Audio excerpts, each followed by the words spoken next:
So welcome everybody to the Southern Mountain Caribou Community Engagement Session in Valemount. Thank you very much for taking time out of your Wednesday evening to come and share your input, your local knowledge, and to ask some questions about what's underway with these caribou agreements, the draft agreements that we'll be talking about tonight. So my name is Mike Simpson. I'm with the Fraser Basin Council. I'm based in Kamloops, and the Fraser Basin Council is a non-profit organization, charitable non-profit with all the orders of government and different industry sectors involved in our board. And we're here to assist the province and Canada on these community engagement sessions. So we're doing that role to collect the feedback heard and to feed it back to the province and the feds. So that's our role in this. Fraser Basin Council has been around for 20 plus years, and we're all over the province, and myself and another colleague are here from Kamloops, and there's others from other offices too. I'd like to acknowledge that we're on Secwepemc territory. There's other First Nations within the area as well, but predominantly the Simpcw First Nation further south from here. And I'd like to call on Mayor Owen Torgenson to come up and say a few words of welcome. Mayor.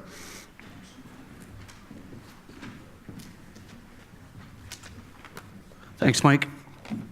Just a few words from our provincial representative, MLA Shirley Bond. Good evening. It is important to recognize and to thank the panel for accommodating tonight's session in Valemount and the one last night in McBride. We appreciate the fact that 2 sessions were arranged to hear from residents of the Robson Valley region and beyond. I sincerely regret that my work commitments agreed to previously do not permit me to attend the meeting in person.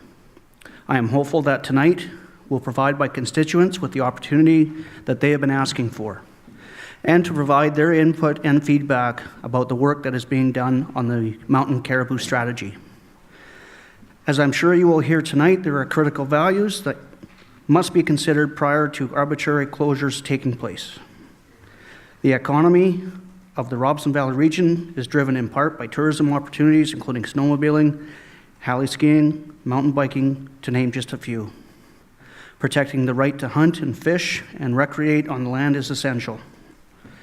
We also need to protect and manage wildlife in our province, and that must be done based on science and with the consideration of a socio-economic lens. MLA Shirley Bond urges the panel to carefully consider the input that they received tonight. She will continue to advocate on behalf of her constituents to ensure that their voices are heard and reflected in this significant policy discussion. MLA Shirley Bond. And on behalf of the Village of Valemount, thank you all for being here tonight. I wish to also thank the Government of Canada and the Province of British Columbia for providing this engagement opportunity. Engagement is a two-way street. Senior levels of government are here to present an overview of the draft Section 11 and partnership agreements and are seeking feedback regarding these 2 very distinct agreements. Valemount already has a track record of being proactive in caribou planning and sincerely wishes to be included in the planning process to find that balance. Tonight is one of many opportunities to remain engaged, educated, and involved. Thank you.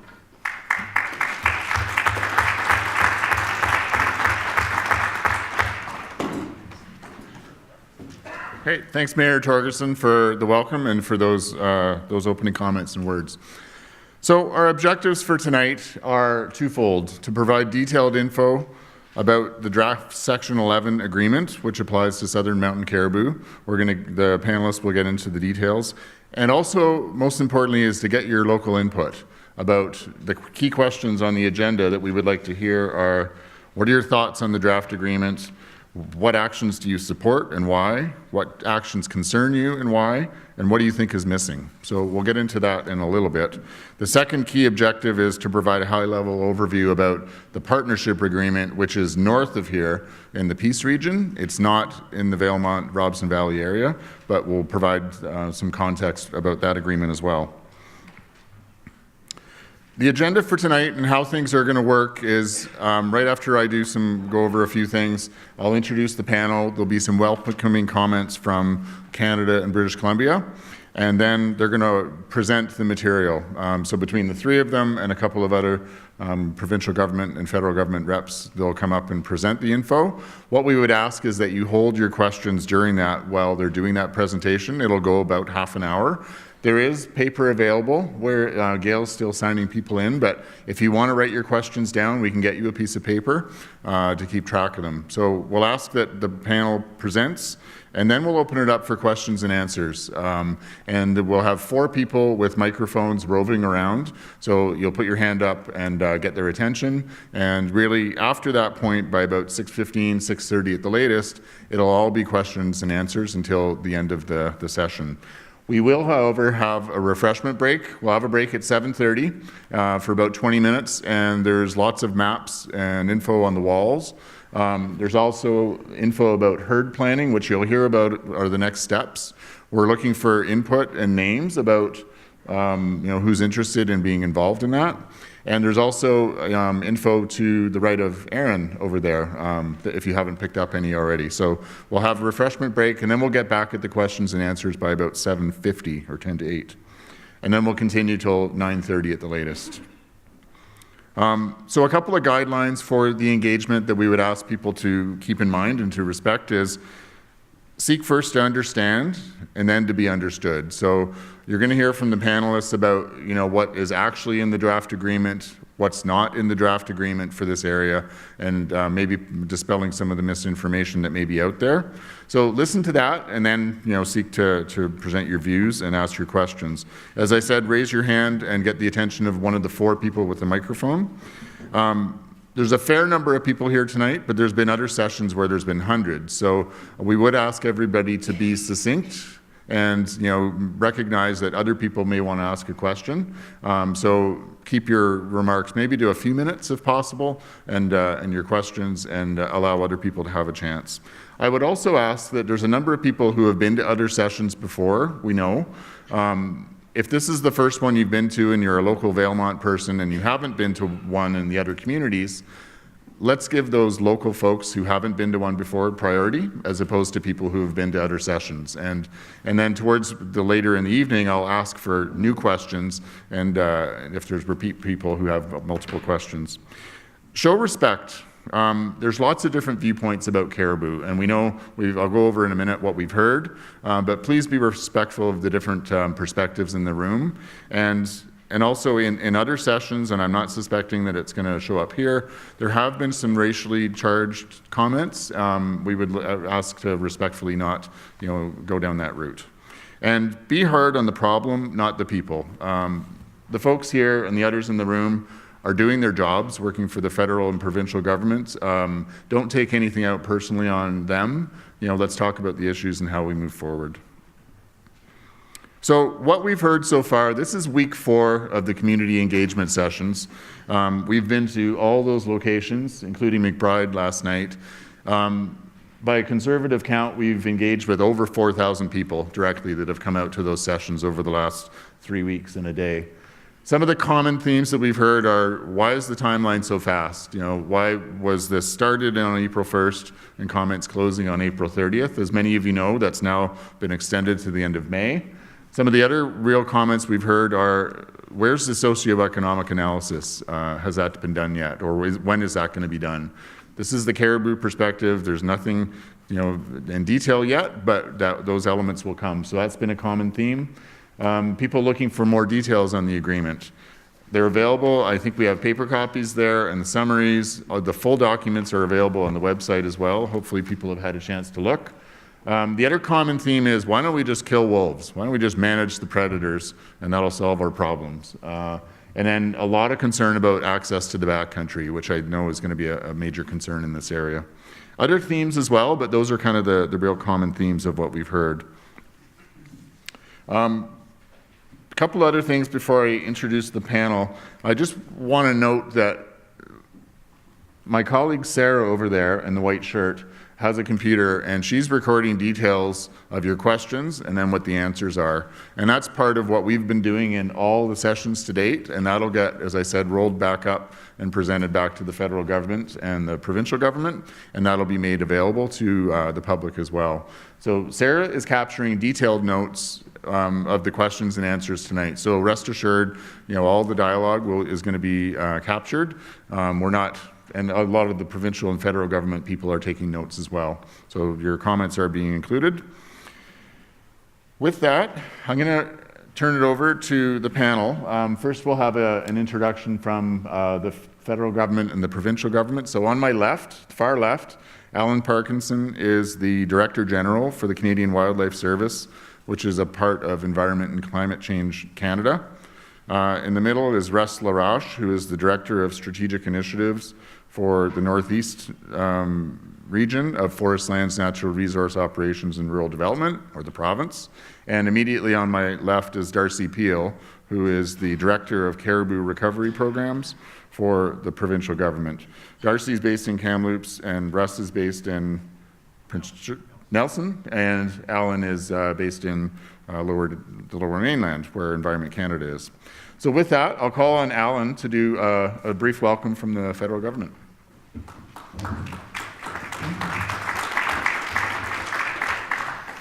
All right, thanks, Mike. So welcome everyone to our discussion on recovery of South Mountain caribou this evening. So just need to make a couple of corrections to look at Mike's comments. I'm a Director General. I got 5 colleagues who I also got to work with the Canadian Wildlife Service. And I'm presently based out of Regina, Saskatchewan, rather than the Lower Mainland. It's my colleague Blair Hammond, who's the director for the Pacific region. And I wouldn't want to think that he has to worry about his job or anything while I'm sitting here. Anyway, again, welcome to this evening's discussion. We're kind of brought here by virtue of about approximately a year ago, maybe a little over a year ago.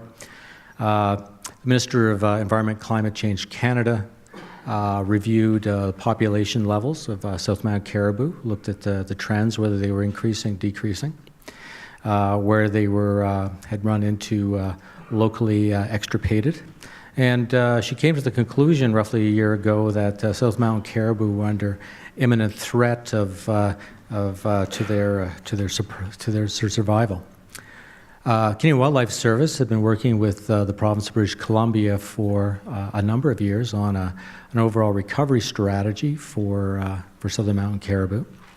And it was her conclusion that South Mountain caribou were under imminent threat that sort of accelerated the process that we've been working with the province on. So tonight, what we're going to see is a presentation of the overview of the agreements we've been working with the province on, and in the case of the partnership agreement with the province of British Columbia and the 2 First Nations of Saulteaux and West Moberly. As the mayor noted, tonight's intended to be an interactive session. If you had the opportunity to go on to Engage BC and read some of the materials that were presented there, or whether you're going to hear it tonight for the first time, we're very interested in receiving your feedback tonight. Mike noted there's several recorders in the room to take down notes, but I would encourage you to visit the Engage BC website to make sure that your comments and thoughts are captured accurately in your own words, so they can be brought directly into the evaluator format. So I look forward to tonight, and just before I go, I just want to make note that I have a few colleagues here, both sitting over here in this corner from the Canadian Wildlife Service and the Canadian Forest Service. And myself and my colleagues will be available during the breaks and after the session to answer any questions or have a discussion about caribou recovery and I guess in the case of the Canadian Forest Service, the potential effects on the forest sector in British Columbia of these 2 agreements. So with that, Mike, I'll just turn it back over to you and say thanks, everyone, and I look forward to tonight's discussion. Okay, thanks, Alan. Over to Darcy for a welcome from the province. If I stand up, can everybody hear me? Is that going to pick me up? Thank you very much, everyone for coming out tonight. We really do appreciate people coming and taking their free time to come and talk to us about caribou recovery. We are here, the real reason we're here is to tell you what is in these two draft agreements, give you a bit of background about caribou in general and caribou recovery, but then also hear your concerns, your questions, answer those as best we can tonight, and take that information back with us so that the two cabinets, the federal cabinet and the provincial cabinet, have that information from the public to consider as they review these two draft agreements and make decisions as to how to move forward with these two things. And with that, I think I'll move straight into the presentation. And again, thank you very much to everyone who's come out tonight. See, the only thing I'll just remind people, so we got maybe half an hour at most of a presentation, so please hold your questions and then we'll have lots of time for Q&A. So caribou, why all the fuss about caribou? Clearly there's some legislative responsibility. Caribou are listed as a threatened species under the Species at Risk Act of Canada. BC does not have its own species at risk legislation, so we are guided by the federal legislation. There's certain obligations that brings with it, and part of that is why we're here tonight. Caribou also, as many of you likely know, they require large chunks of contiguous ground in order to remain on the landscape. They like old forest and to be not disturbed in that old forest. They're vulnerable to predation, and in particular, they're vulnerable to changes in the sort of dynamics of predation, and we'll talk about that in more detail tonight, but how the effect of landscape change drives predator effect on caribou is well understood, but it's not simple. They're sensitive to human disturbance, and that can be from people flying over in helicopters doing wildlife work, to heli-skiing, to snowmobiling, backcountry skiing, you name it. Caribou can be disturbed, particularly in the winter when they're at most risk to challenges around energy balance and getting enough food during the winter. They often occur in places that are important to us economically. They're in high-value forests. They often occur in places that are important for minerals, oil and gas development, coal development. So all of these things add up to making caribou management a challenge on the landscape, both in the immediate term, but also in how we bridge this gap from now to what we want caribou to look like in the future. And of course, the caribou have significant value to First Nations across the country, and that includes BC. The caribou have been important for thousands of years to the people who've been here for thousands of years. So, caribou management isn't new in BC. We've been at it for 40 plus years, but most of that work in the early years was around hunting management. Then it sort of moved into regional recovery planning. And in the most recent iteration exclusive of this process, kind of cross-boundary, across regions, but not at the provincial scale. And in 2014, with the development of a federal recovery strategy for southern mountain caribou, the province recognized that there had to be an approach that looked at this issue across the province. And so thus the beginning of that provincial caribou recovery program, with the following goals and objectives: to recover populations of identified caribou herds, to provide certainty to natural resource users, so the forestry, the mining, the backcountry users, people who are out on the land, but also to use caribou recovery as a way of advancing collaboration and reconciliation with Indigenous communities, as well as advancing collaboration with communities like Valemount, McBride, Chetwynd, Nelson, Nakuspa. Where caribou occur, we want to be in discussion with the communities about what caribou recovery looks like, how it potentially impacts the community, and how we manage that or those issues together. And we'll talk about how you can potentially be involved in that in much further detail a little bit later on. So as all of this is going on, though, I just wanted to touch on that caribou recovery, the management of caribou and trying to make gains in the caribou recovery continues. So these are some of the things that have been going on.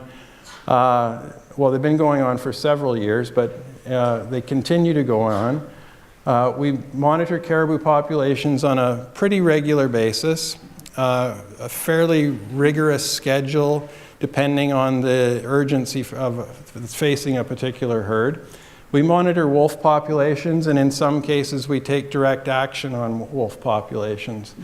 We are constantly assessing habitat supply and suitability for caribou. We're completing a risk assessment facing herds across the province, and that will help to inform where we're focusing our efforts in the next short term. And also completed a status of herds across the province. This map just demonstrates the challenges facing caribou populations across the province. The pink color shows the herds that are decreasing, some of those pretty dramatically. The light blue are increasing herds, and as you can see, there's only a couple in the province. And those places where they are increasing, we're taking quite active management on that landscape. And then stable, we've got some stable, pretty good stability in the Wells Grey, Columbia North area. And then of course some extirpated herds down in the very south, with the South Selkirks, Purcell South recently, Central Rockies fairly recently, Monachees.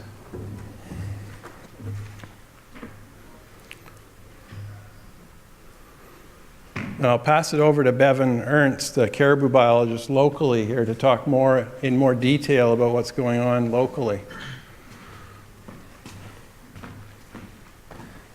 So this is just narrowing in on that bigger map that Darcy had put out, but then I guess worth noting is that we break the areas.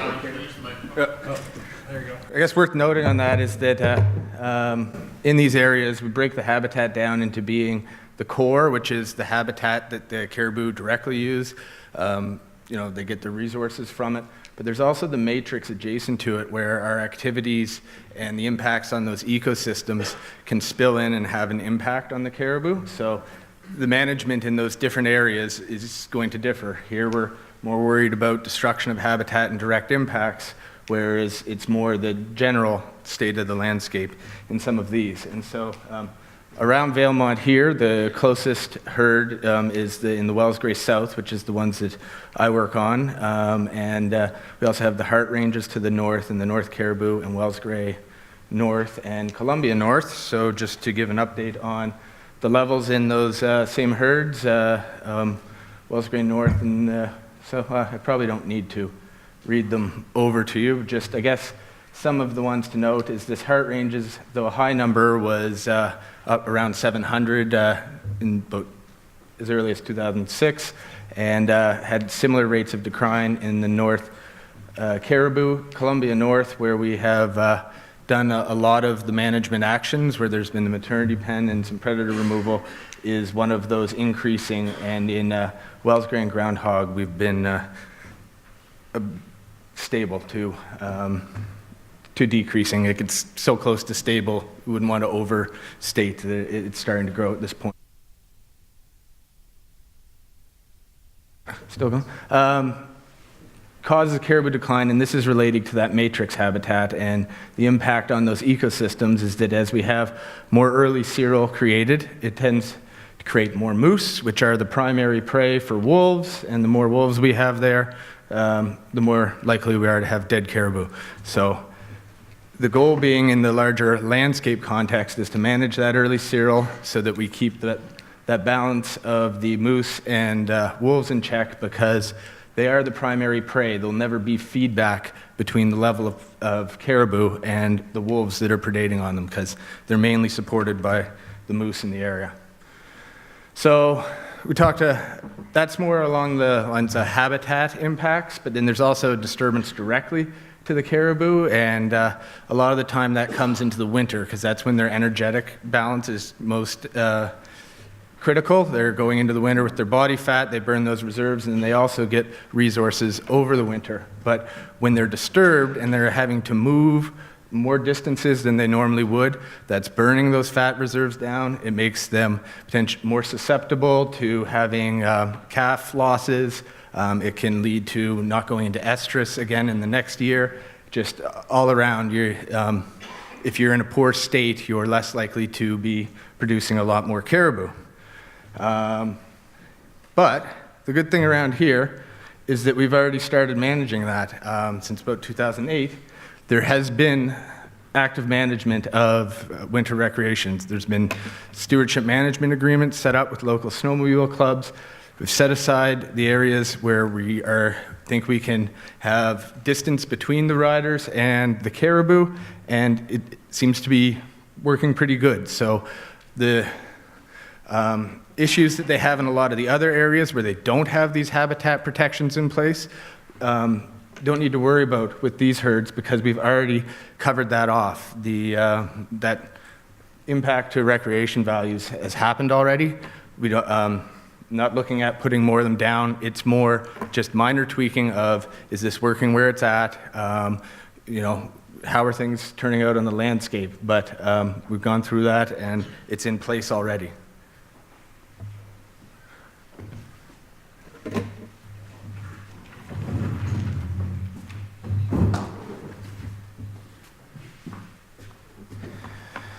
Okay, Species at Risk Act. So, SARA, Species at Risk Act, affectionately known as SARA. Complex piece of federal legislation that compels the Minister of Environment and Climate Change Canada to act on behalf of the Government of Canada to protect and recover species at risk. So I have here my copy of the Species at Risk Act, so you can see it's kind of a weighty, complex piece of legislation. It's been around for about 20 years. It's designed to work cooperatively with provincial legislation. It's also not just the Provincial Species at Risk Act, but also other pieces of provincial legislation. But mostly through the Section 11 agreement, it offers up an opportunity for Canada and the respective provinces to enter into cooperative agreements to promote stewardship and conservation, work towards recovery of the species at risk. And in this case, it's a South Mountain caribou. SARA sets out a fairly prescriptive approach, begins with a listing in Part 3 of the Act, Part 3 of the appendix to the Act, which lists all the various species that are at risk across Canada. And in Part 3, you'll find that caribou is listed there, both boreal caribou, and in the case of what we're talking about is South Mountain caribou. And Part 3 identifies that these species are threatened within Canada. And as I mentioned in my opening remarks, the case of South Mountain caribou is under imminent threat. So the Section 11 agreement essentially allows the establishment of that stewardship and conservation agreement. There is an alternative to that, which comes under Section 80 of SARA, which I think you'll find referred to in the slide here. And Section 80 really introduces the regulatory aspect of the Species at Risk Act. The minister, having found that there's imminent threat to South Mountain caribou, really is then compelled to start working towards that regulatory aspect. So an emergency protection order under Section 80. The Stewardship Act, or the Stewardship Section 11 aspect, provides an alternative for the minister to bring to her cabinet colleagues, an alternative to putting in place an emergency protective order. Now, the significant difference between these two things is that the Section 11 agreement, through the cooperative work with the province, allows us to come forward with what we think is a cooperative plan that looks off into the future, provides a strategic approach to the recovery of the species, while taking into account the specific socioeconomic elements of the landscape at which these species are occurring on, and putting forward what is seen to be a fairly reasonable plan going forward. The emergency protection order, by contrast, looks at it and says, on this particular landscape, critical habitat for that threatened species is of paramount importance, and we need to protect that. And a blanket emergency protection order comes down, which seeks to preserve and conserve that critical habitat, essentially curtailing, most if not all of the economic activity that is kind of occurring on that landscape. So, while Sarah, compels the minister to go to her cabinet colleagues, present that emergency protection order, cabinet has the option or the responsibility to review that emergency protection order and say to the Minister of Environment and Climate Change Canada, is this really the only way to go? Is this the best way to proceed in this particular instance? Are there not really alternatives that we, the Cabinet of the Government of Canada, can contemplate to move forward?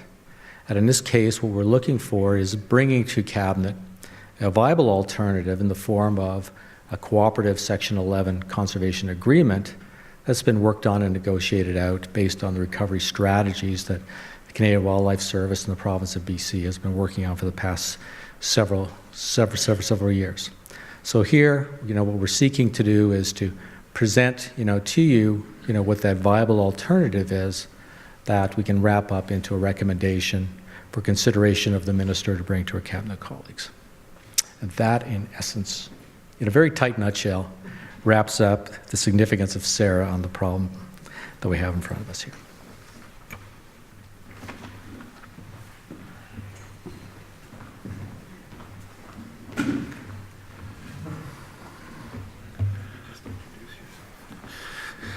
Good evening, everyone. My name is Brian Williams, and I'm the Manager of Indigenous Relations for the Caribou Recovery Program.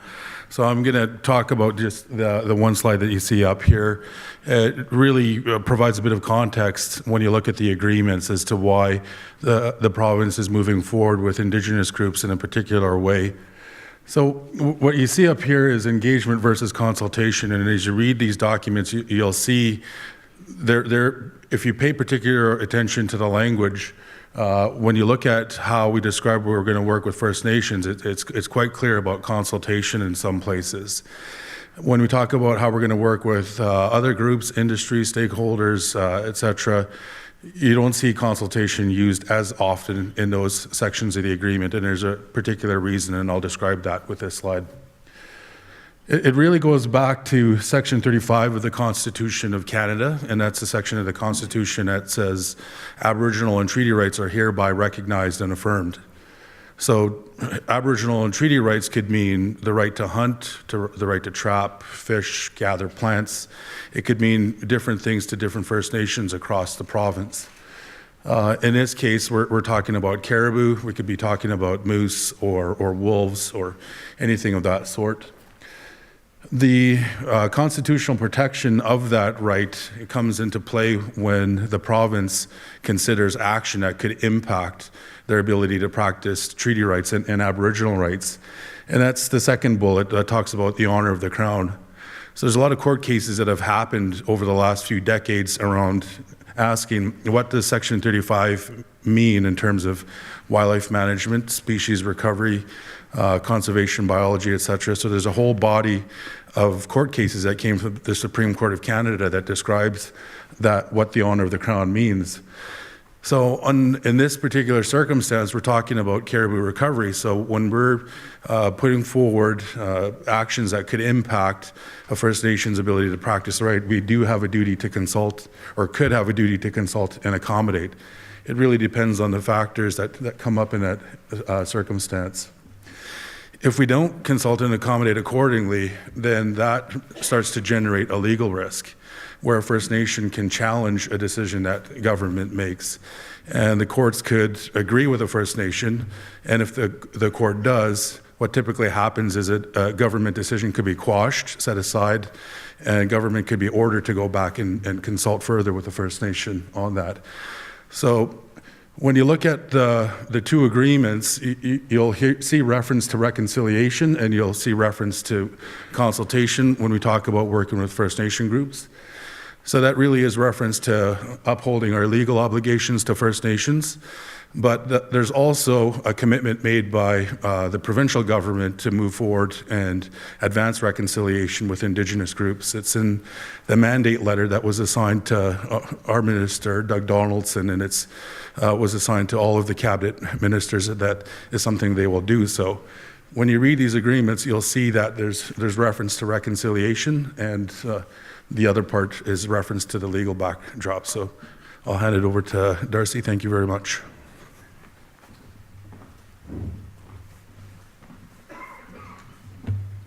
Thanks, Brian. So I'm going to talk to you a bit about the agreements now, and I believe I'm the last person, so I know you're antsy to ask some questions, and hopefully I'll answer some here.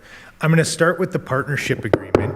Sorry, I'm going to put that down. I'm going to start with the partnership agreement and just go over it quickly. It doesn't apply here. It applies north of us. So partnership agreement is this area here. So there's Mackenzie, Chetwynd, Tumbler Ridge right there. A lot of the stuff we've been hearing as we travel the province, and a lot of the concerns are related to things that are potentially happening in the draft partnership agreement. So it only applies in the central group of Southern Mountain Caribou. The parties to that agreement are Canada and British Columbia, but also West Moberly and Soto First Nations. And what makes the partnership agreement pretty different is that it's got a lot of these actions built into it. I'm going to talk about the Section 11 next and how those will come about. In a lot of cases, they're already in place. But in that partnership agreement area, like high elevation habitat protection, in this area here, a lot of that protection is already in place. And you know, there's been snowmobile discussions that have occurred. Snowmobile discussions, as Bevan just mentioned, is largely in place around here. So the partnership agreement is a bit different, and some of these actions are actually embedded into the agreement. So just to briefly go over it, there is some high elevation habitat protection in the partnership agreement. There's some additional low elevation and matrix habitat protection, as Bevan mentioned. There's this concept of a Caribou Recovery Committee in that agreement that reviews applications. And there's establishment of recovery objectives throughout those landscape units that may impact development of landscape in those areas. So none of this applies here, but it is in the draft partnership agreement. And just to get onto the winter motorized recreation and maybe just dig into this one a bit deeper, because I know that it's being a big concern across the province. In that partnership agreement area, there's likely going to be some new closures in place. It's going to be done through an engagement process after the partnership agreement is either entered or not, and it's going to be done through consultation with the public. But a lot of this work has already been done locally here. And as Bevan mentioned, you know, if this is looked at through the herd planning exercises, it'll be in consultation with the groups and the communities, and it'll likely just be tweaking and making maybe adjustments that are beneficial for both caribou and recreational users in this area. But largely what you're hearing is recreational closures coming to an area in the partnership agreement area, not down here. So the draft Section 11 agreement, just to go back for a sec, applies to this area here. So this gray area. So it covers the central group. It covers where we are here. It's all the Southern Mountain Caribou with the draft Section 11 agreement.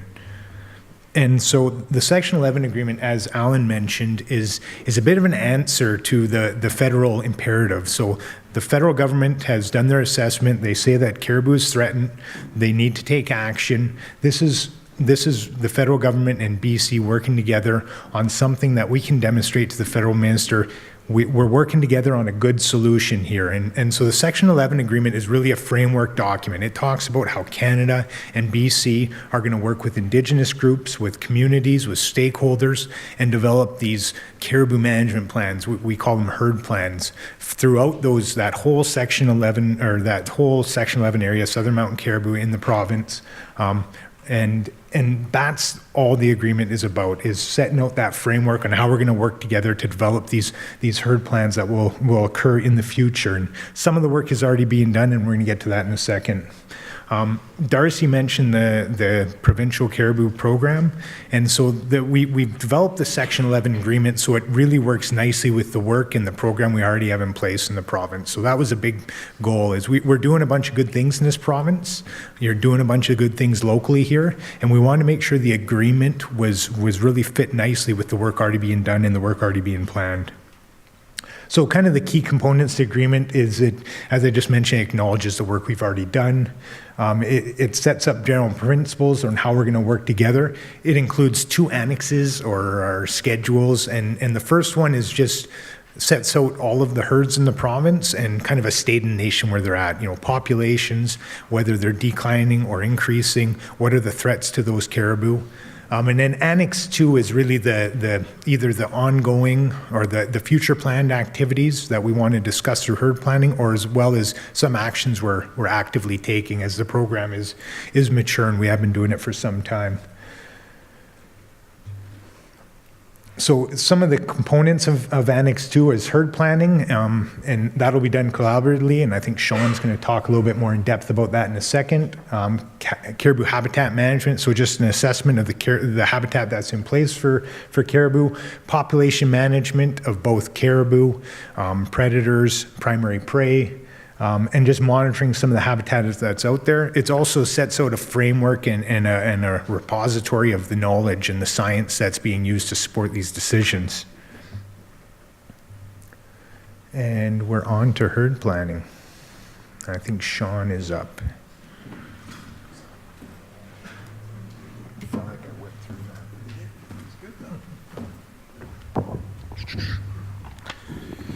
Hi everyone, I'm Sean Mitchell. I live in Smithers, BC, and I'm working on herd planning in the northwest area of British Columbia. So a lot of different terms thrown out, a lot of agreements, processes.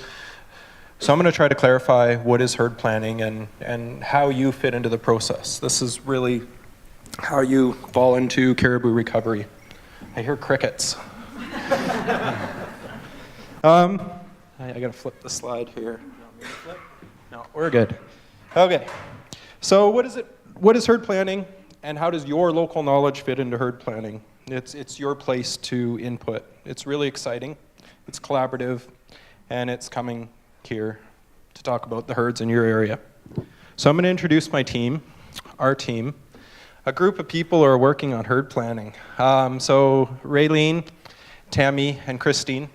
Raylene's Prince George, Tammy is Kamloops, Christine's Vanderhoof, and we're the herd planning team.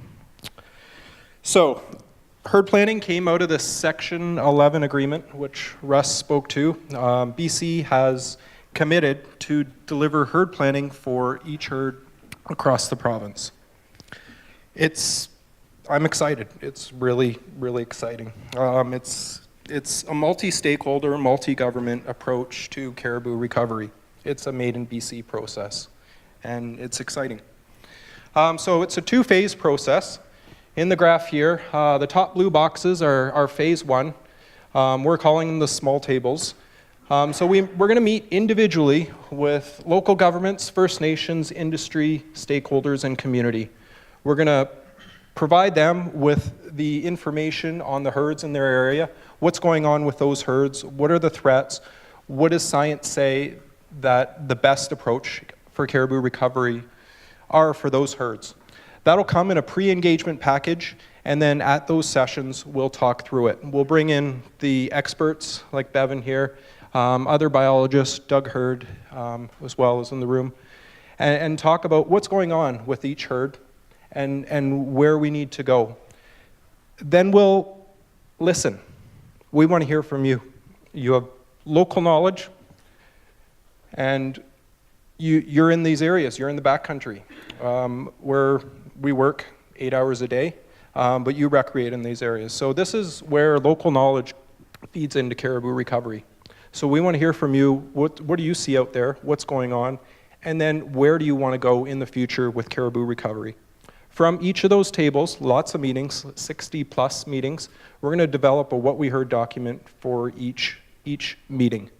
Get that back to the group, make sure we got it right, and then it'll sit in our process. So once we finish all the small tables, we're going to go into a post-work, is what I'm calling it. And so that's where we take all the what we heard documents, condense it, find out what are the common themes, what are the common recovery actions that we're hearing for each herd. We're going to do a bit of a feasibility study. What's the likelihood of success if we take these common approaches, what we're hearing common approaches. From that, we're going to develop some scenarios. So different recovery scenarios based on what we're hearing, and then we're going to look at some socioeconomic impact of each of those scenarios. Phase 2 is a large table process. That's where we're going to invite one representative from each of the small tables to sit at the large table, and it would be our job to present the what we heard document. These are the common recommended management actions we're hearing. These are 3 scenarios that use those recommended management actions. Maybe we'll talk about other management actions that we didn't hear everyone say, and we'll talk about pros and cons of that. We'll present the impact analysis, and through a facilitated process, try to build consensus on where we want to go for each herd with caribou recovery. The result of the large table process will be a recommended management actions for each herd. That'll go to a decision maker, and it'll be an engagement-informed decision. And once a decision's made on what management actions we're going to use for each herd, an implementation plan will be developed. We hope the large table participants will continue on through this process to become a recovery implementation group. Every few years, we're going to use an adaptive management approach. So we're going to look at what we did, how are populations reacting to that, and possibly make changes to the recovery actions. So that's where we'd go back to the large table participants, present what we did, and maybe work with that group to recommend where we need to go in the future. It's exciting. It's exciting. It's the place for you to really input into caribou recovery in this region and use your local knowledge. It's exciting. Thank you. I'm here all night.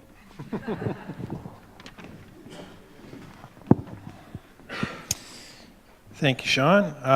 So we've gone through this fairly quickly. There's a lot of information packed in there, but you can look at a lot of this information on the Engage BC site at your leisure. We encourage you to do so, and there's also ways if you'd like to provide comments on the 2 agreements through that process.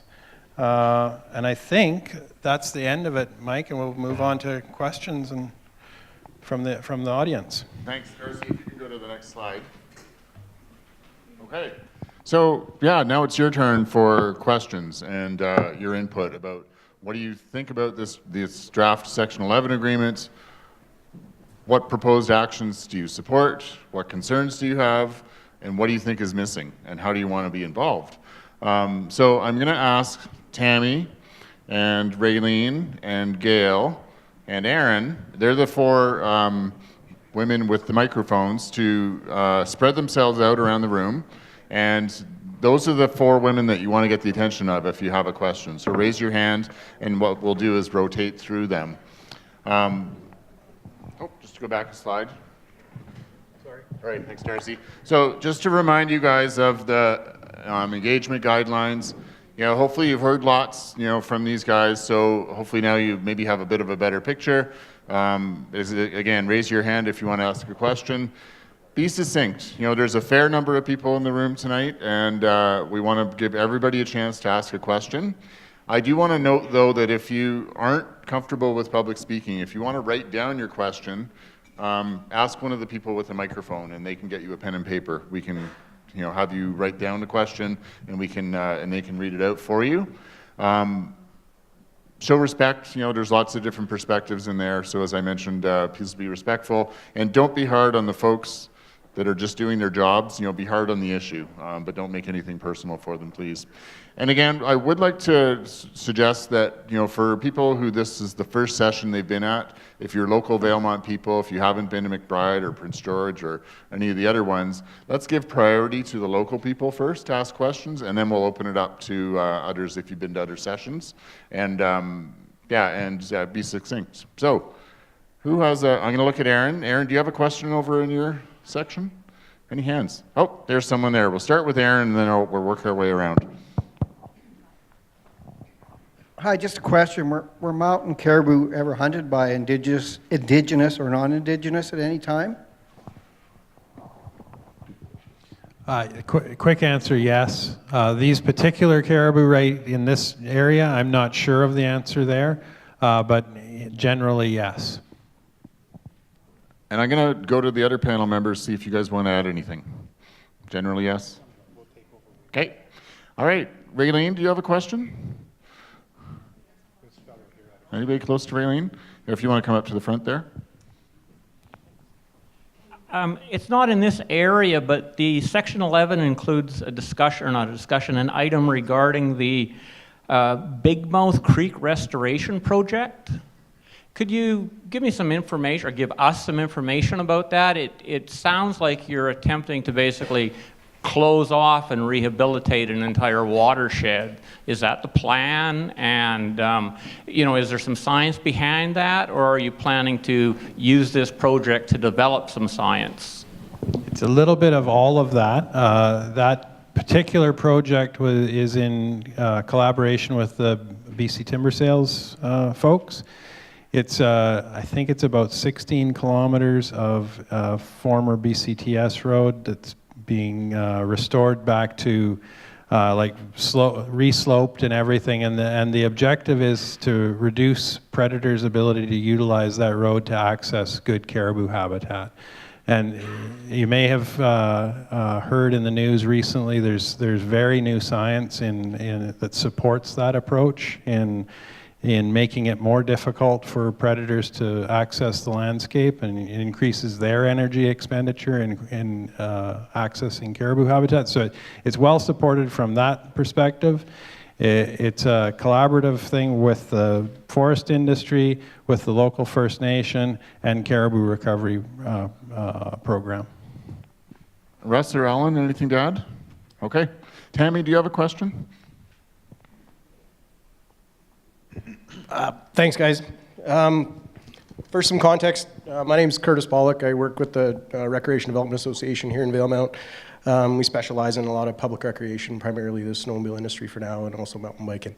Also a public or a commercial recreation tenure holder, so a lot of interest, and most of my comments relate to the recreation side of things. We've heard a lot of good things with the Section 11 and the draft herd plans. We support the Section 11. I think the agreements is strong, but many of the herd plans which we're discussing, and there's not a lot of information out there right now, they do discuss additional recreational closures, maybe not in this area, but I also sit on a provincial body. So Boulder, Frisbee, Queest, for example, in the Revelstoke area. Some of the recommended closures are very encompassing. Receiving a very positive and consistent message from you guys stating there will be no further recreational closures. Getting to a question here very soon. So I'd like clarification on the second phase of the herd plans. Currently a third draft or a third party draft exists. What exactly will the public see next? I know you had your fancy little chart up there, but it's not that clear. Will we be getting a second draft created by the science team without prior consultation for the public? Or will the public and stakeholders be involved in the initial process of the second draft?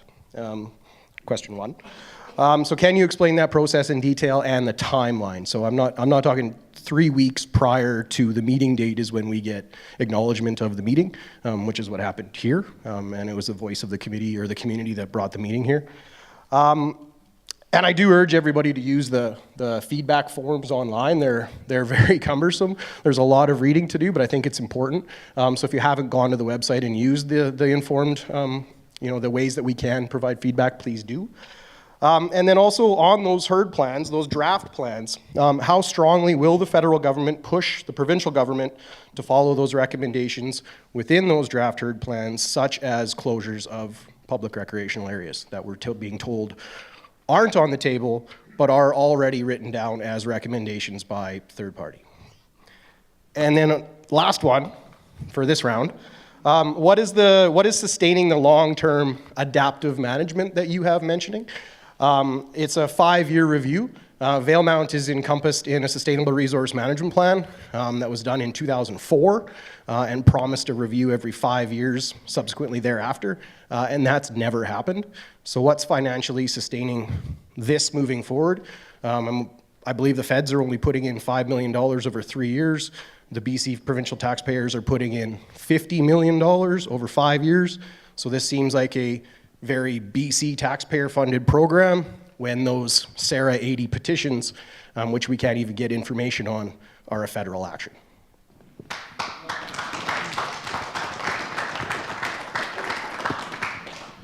So I think I have 4 questions. There's more. Okay, but four off the top. So HERD plans and sort of what's coming next, a timeline, how the feds view that output of that HERD planning process, and then what's sustaining the Caribou recovery process in terms of financial support. Is that reasonable? Over the long term. Yep. So HERD plans, you're accurate. The draft HERD plans as they exist right now only contain the science around what's potentially helpful for caribou recovery in a particular area. The job of that initial draft, we call it phase 1 of the HERD plans, was to capture the status of a particular herd, the threats that are faced by it, what we've done in the past to manage that particular herd, what the science says is needed from a very circumspect perspective, and then a literature review or a literature compilation for that particular herd. Next steps would be to take that information and utilize it in that process, though, that Sean described, and in doing so in a much more informed way with the people who produce that science, understand that science very well at the table, so that you can ask questions and have that conversation there. The timeline, that work, we're anticipating that work to start very quickly after we finish this work. So the Section 11 and partnership is our focus right now, and gathering that information for the 2 cabinets to go through their consideration. I'll leave question 3 for Alan. Oh.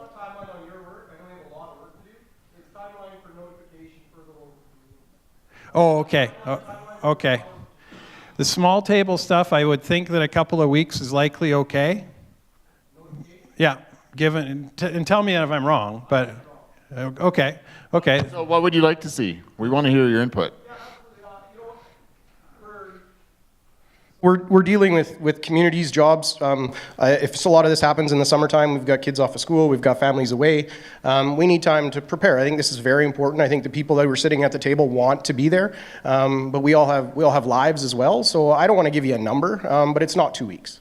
It's, we're looking at a month, 2 months. We need some time to plan ahead. When there's meetings scheduled, annual general meetings, we're not given 2 weeks notice. We're not given a month's notice, and this happens with volunteers. So we hope the provincial and federal government can schedule something a little bit better than 2 weeks. We will work with you. Sweet. Okay, thanks. Let's let the panel continue. And then with the questions. what's sustaining this process? So you outlined it quite well, the $50 million from the provincial government over 5 years, the contribution agreement that we've signed with Canada, that reflects part of Canada's commitment to this. There are other parts that they're also funding through other programs. and I'll leave that for Alan to describe as well, because there are numerous other federal programs that help support species at risk management. I think, though, that the level of commitment generally to species at risk management in BC is consistent, and it's been across parties. This started with the previous government and was carried on with the current government.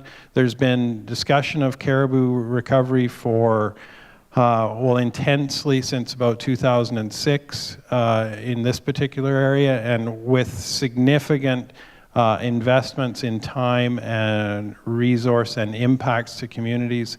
The understanding that this is a big issue to communities is pretty broadly understood across party lines, and certainly within the bureaucracy of your government.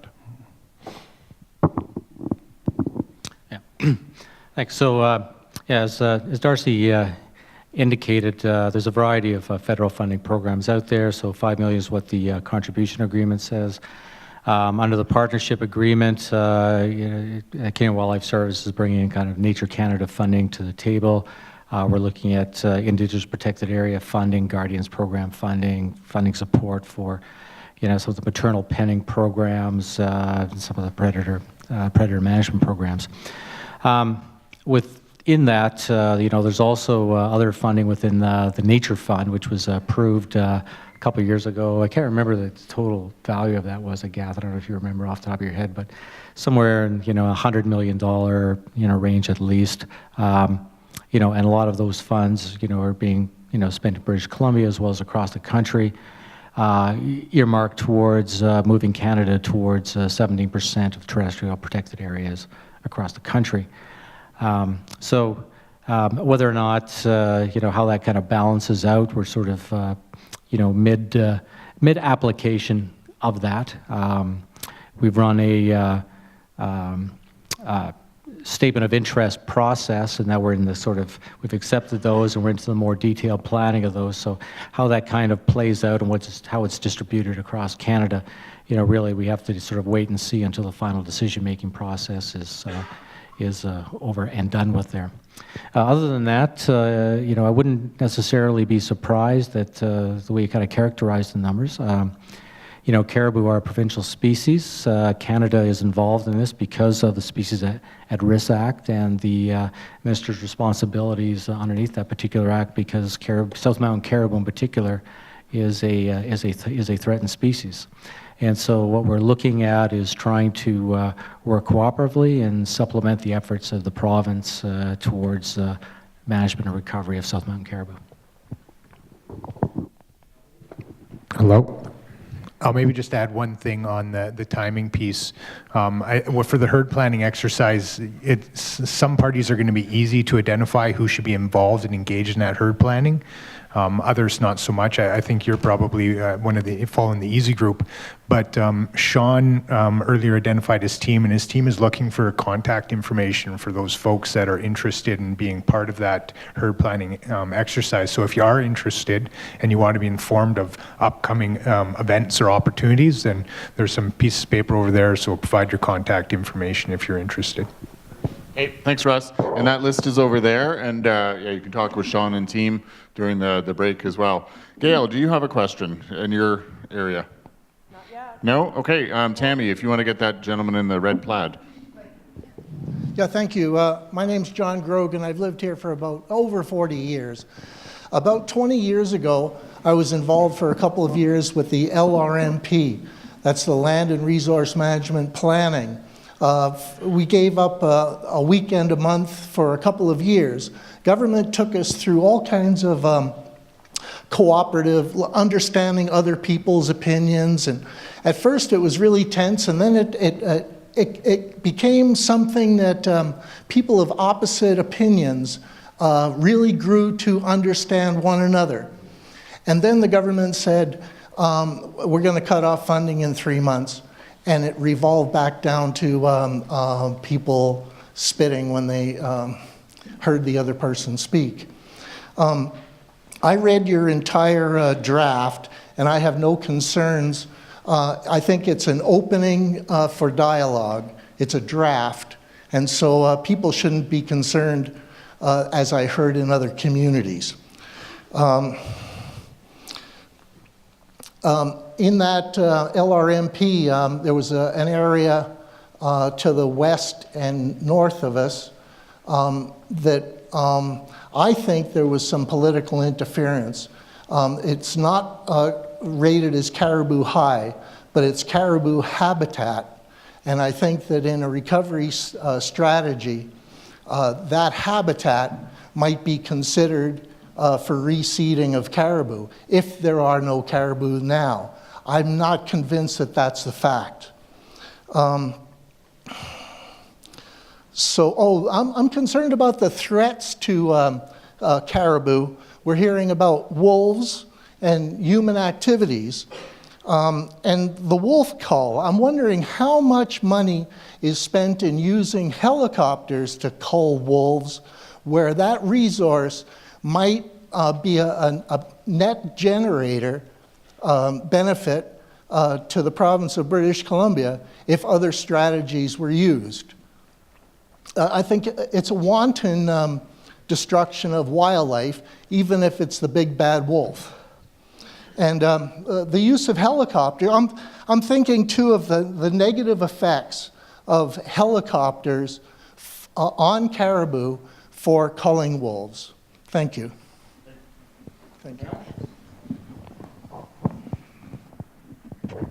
I'll start maybe while Darcy's writing. I don't know if he wants to add anything else, but just as far as using helicopters for wolves, it is very effective, but I get your point, and it is costly for sure. Throughout these engagement sessions, I think this is number 14 or something like that, we've heard in loud and clear in other venues that there are other means, and there's other people that are interested in helping, and it's definitely feedback we've captured and we'll incorporate into our thoughts going forward as far as using different management strategies for predator control, if in fact that's something that the herd planning tells us we should be doing. I would just add that if the message that's coming across is that that's all we have to do, that's not the message that we're trying to give people. That predator management is a necessary tool in places where we have declining populations and a landscape that's been altered that supports higher primary prey densities on this, so moose, deer, and elk. It's not a tool that anyone likes to apply. It's challenging in the morality of doing it. It's a challenging hurdle to get over there. It's a challenge financially, and it's a challenge logistically to do so in a manner that has an impact on caribou. But we have demonstrated that by removing wolves from a chunk of landscape, we can dramatically increase the overwinter survival of caribou in that particular area. Alan, anything to add? No? Okay. So Gail's got a question, and I'm going to come over to Aaron and see if you've got one on this side of the room. I'm just wondering in regards to First Nations, is anybody allowed to hunt the caribou, or are they really being left alone?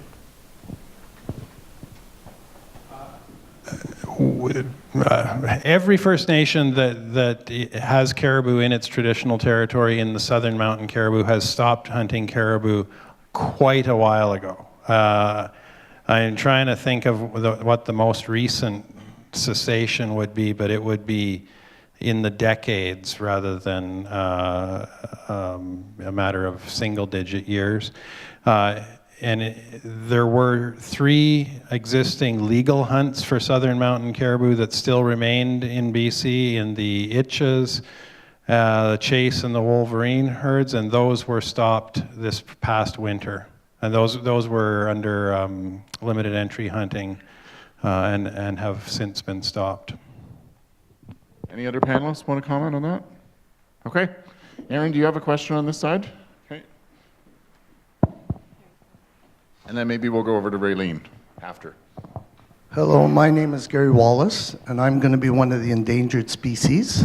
And I'm referring to, you guys haven't mentioned global warming. And as a taxpayer, I'd like to know how you define and add value to this program Do you stop at $1 billion per caribou, or do you have a set rate? I haven't seen anything at all saying, okay, this is what we want to achieve, not just growth, but we want to do all this, and those are our goals and all this. To me, this is very well put together, but they're very vague, and it's telling me that you guys are spending taxpayers' money, and you don't really care where it goes because everybody's happy and ecstatic that they've got jobs. Well, I think the taxpayer, you can see all over the world, they're getting a little tired of the crap.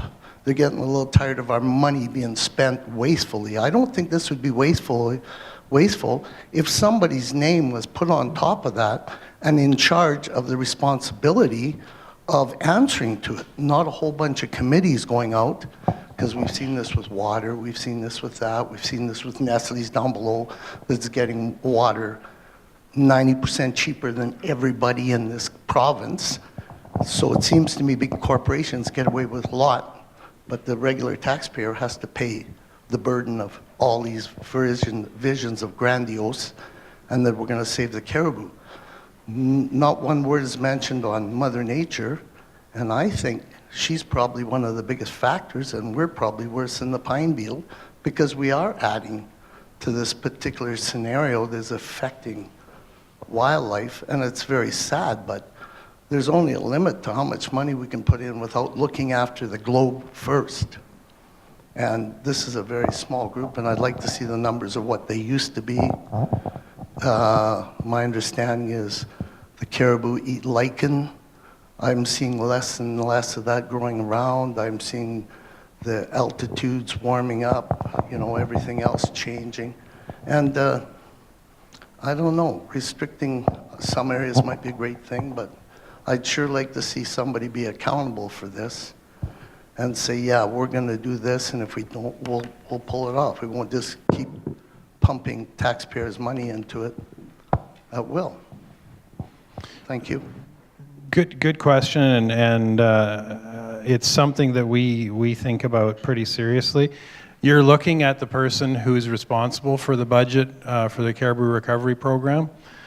So if you would like to understand in greater detail about how we spend that money, we can provide that information. And in fact, we may have some of the annual report with us here tonight from the previous year.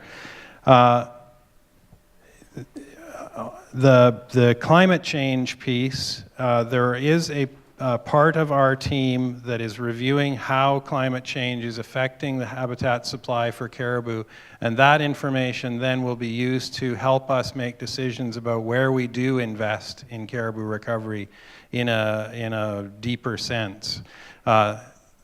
You sound like you understand that pretty well, and that's a really challenging issue to get a good handle on, but it's something that we recognize is a big issue for caribou, particularly in the southern reaches of our province. Alan or Russ, do you want to add to the answer? Okay, so we're 6:45. We got lots of time. I'm going to go to Raylene and then to Gail, and then we'll just rotate around this way. Again, you know, priority please to folks who are local to Valemount, who haven't been to a session before, but we can start getting to others who have been to other sessions, and maybe we'll ask them to keep things brief. So Raylene, and go ahead, sir.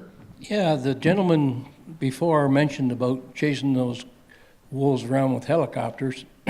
Is that how you tagged caribou, with knocking them down with crackers? And I've seen them over my house with a helicopter, and they throw crackers out, and then they capture the caribou and label them or put collars on them. How much disturbance the choppers causing with the caribou as opposed to chasing the wolves around. He asked you the question about the choppers, the helicopters, but I don't think he really answered them. Please and thank you. Okay, I'll try to answer. So, we recognize that that all that helicopter work that we do, whether it's predator work or collaring caribou, capturing them with nets, and putting the collars on, is disturbing the caribou.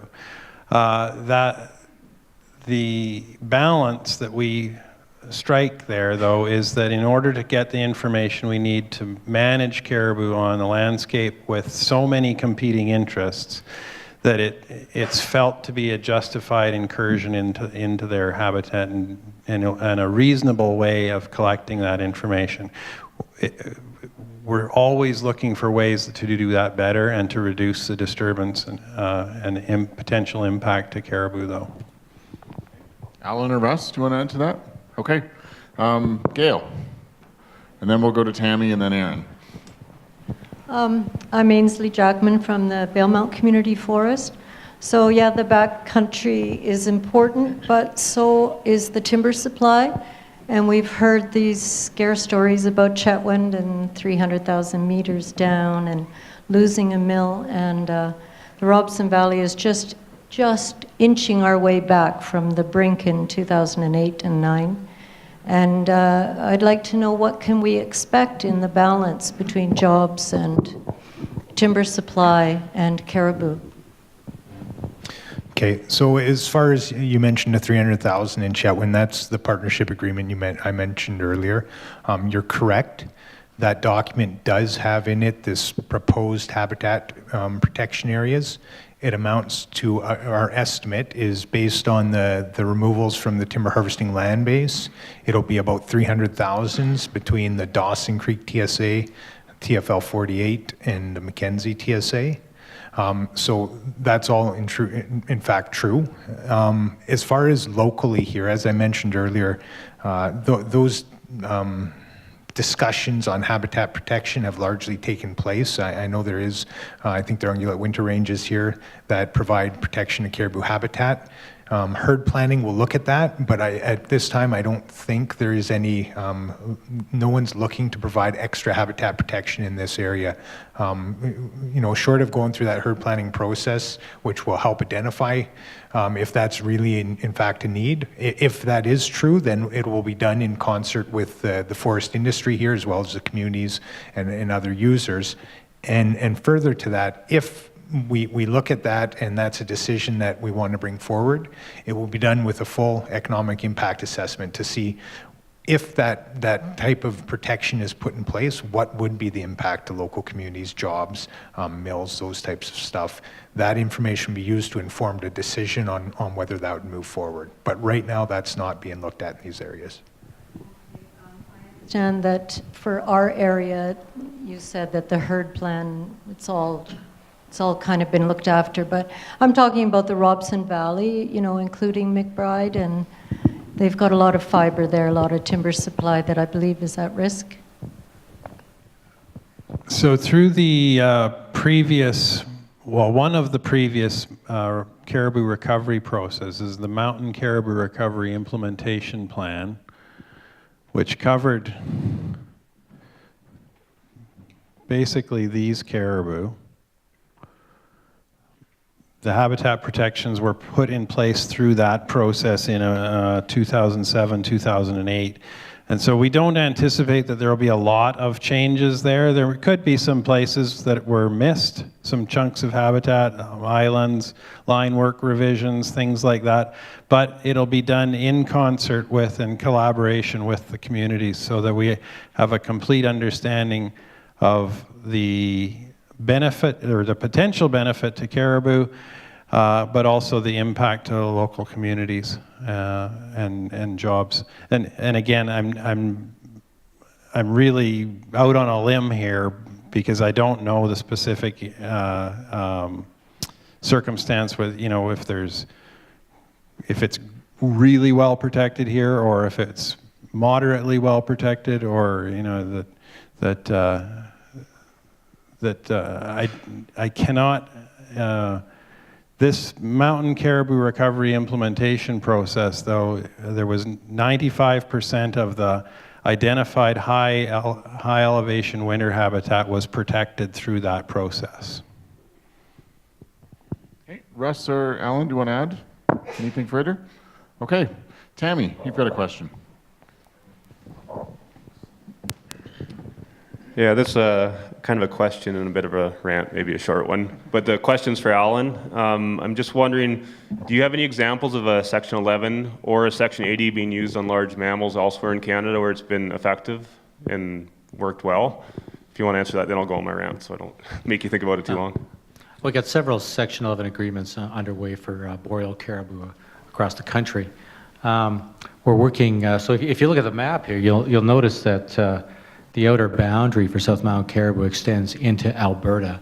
And we're working with the province of Alberta.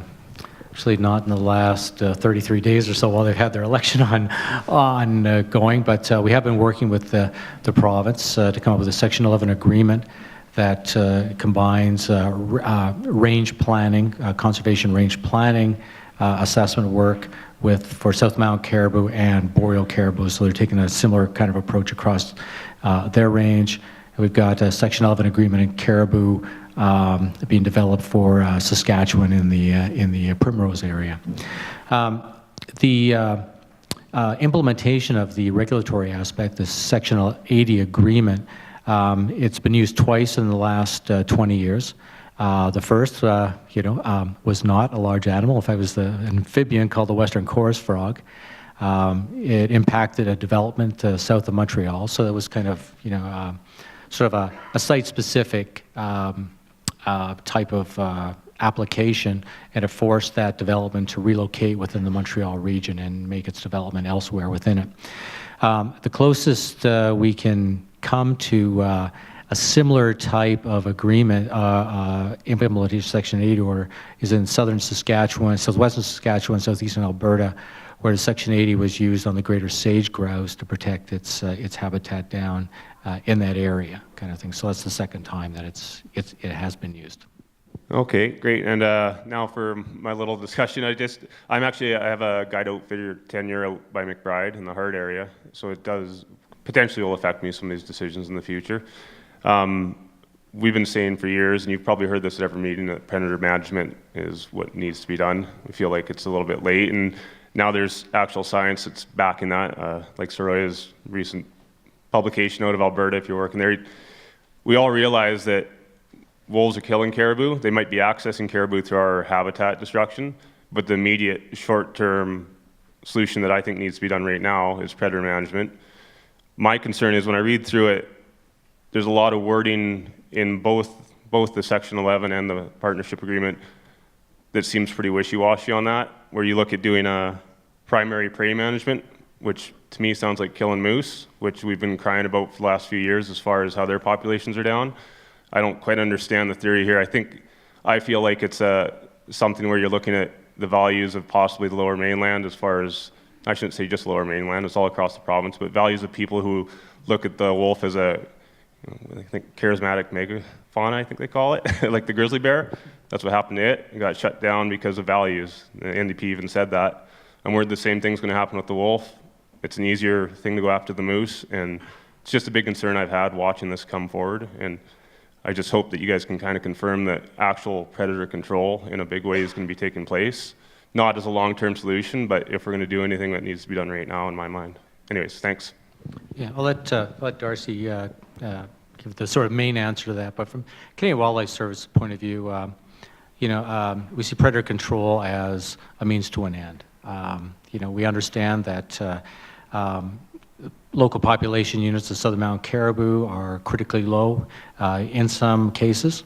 Predator control is part of the necessary activities that needs to occur to give those caribou a fighting chance, while other activities such as habitat conservation also sort of in control of that. We don't like to see predator control as the sole solution. We don't think that that's a silver bullet. We think that it's can have an important and meaningful effect in the short term to get the populations up, but those populations need to be supported by an array of additional activities.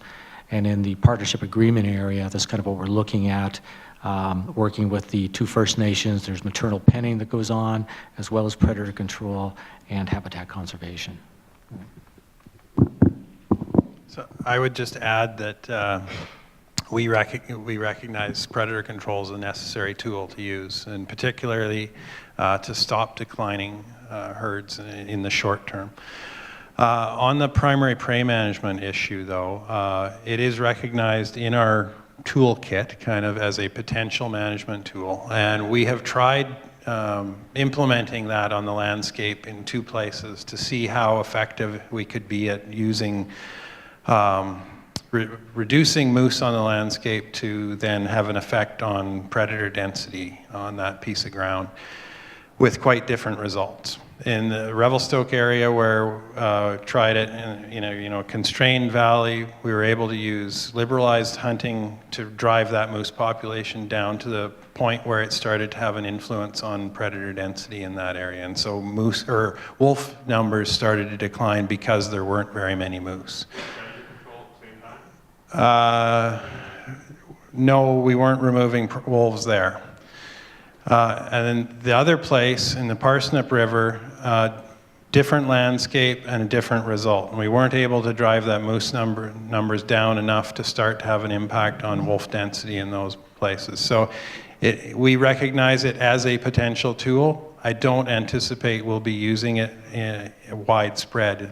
There might be some select places where, we have the landscape and road access that lends itself to using hunting to reduce moose populations in a particular niche on the landscape, but not in a widespread manner.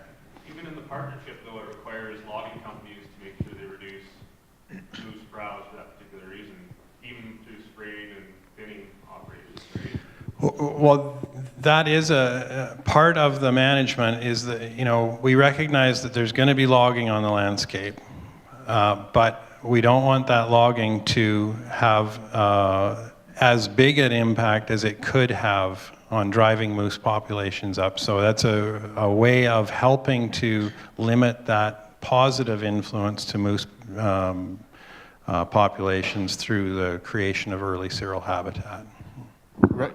Go ahead, Russ. Well, just to clarify, the partnership doesn't actually specify any silviculture actions to reduce moose populations. There is an appendix that talks about potential tools, once again, that could be looked at, that forest companies could look at to remove preferential habitat for moose in certain areas, but it doesn't specify that as an action. It's just something that could be looked at once again. The only tool in the partnership that would even infer that is just protection of habitat in the matrix area, that area that's critical for production of moose and therefore wolves, and just reducing harvesting in that area, which in turn might reduce the level of moose populations in those areas.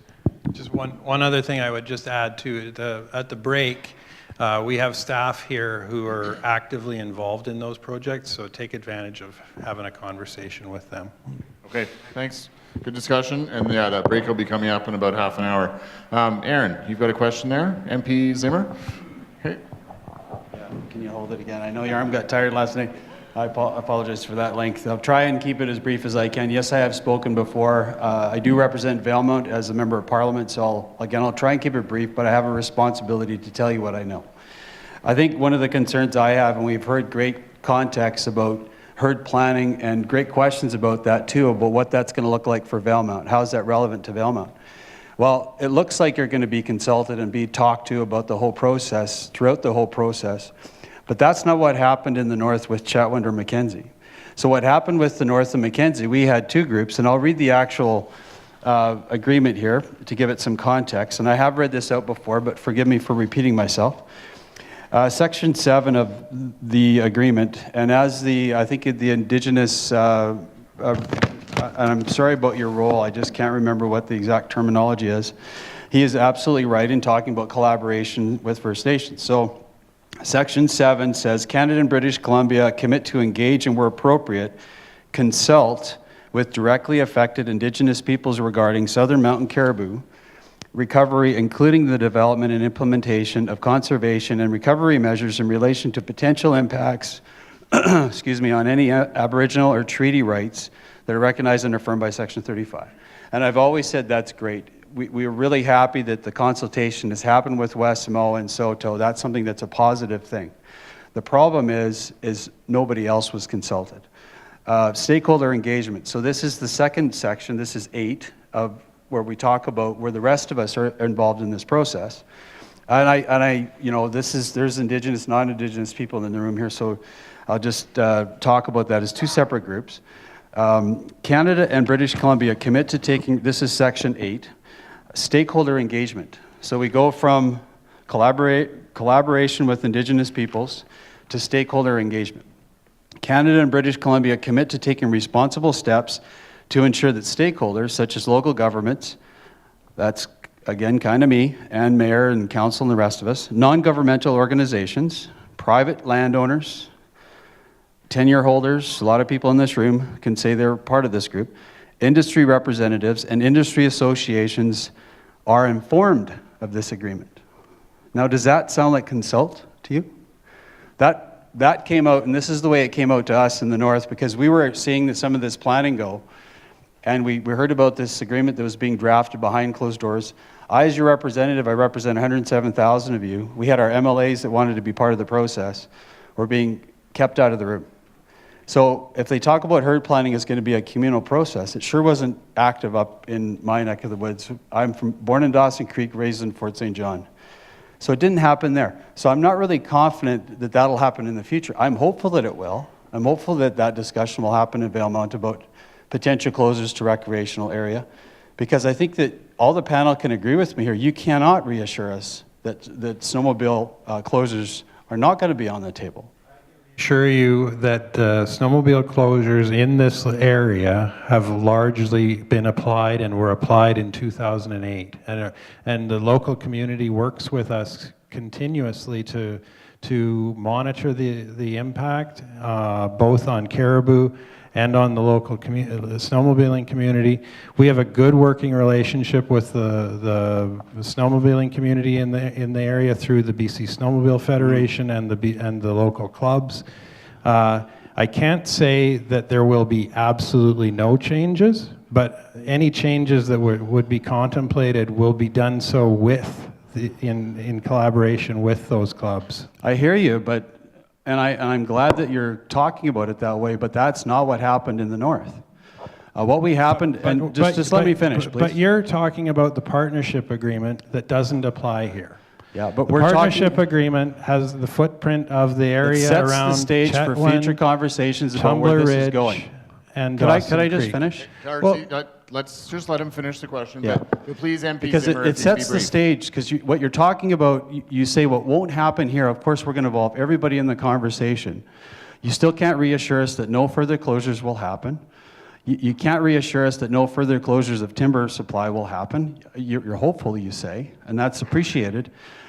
The group that's to the north, that was part of this agreement with Westmo and Soto, they were trying to be part of this agreement. The groups around it, Chetwynd Mayor, who's Indigenous himself, was trying to have some input and to not let this happen, because we're talking about a mill closing in Chetwynd. So they were trying to have influence into this agreement, and they were shut out. And a lot of us wanted input to it, and we were shut out. So I guess my confidence in that, I hear what you're saying and you're hopeful, but again, I'm not confident. I just will keep going.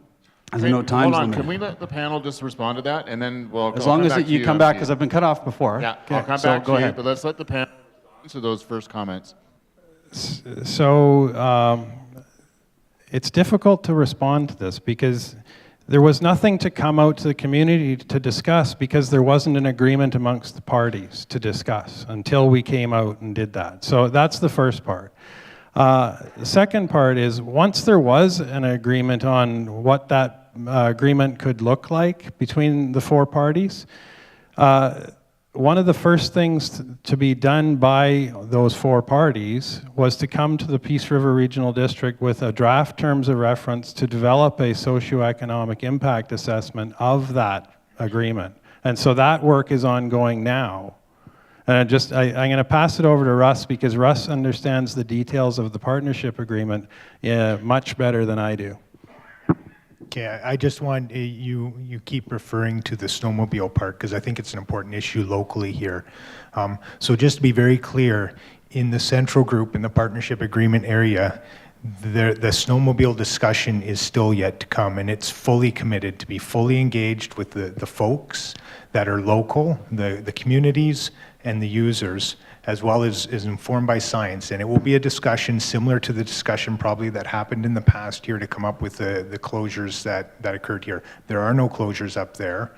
So it was a bit of a different situation. But the commitment is still to do that full engagement, open engagement with the people, to get to a place where some areas are closed for snowmobiles, where it's important, or motorized recreation, where it's important for caribou recovery, but also recognizing that there needs to be room for the recreationists to still access the land base, to practice their sport.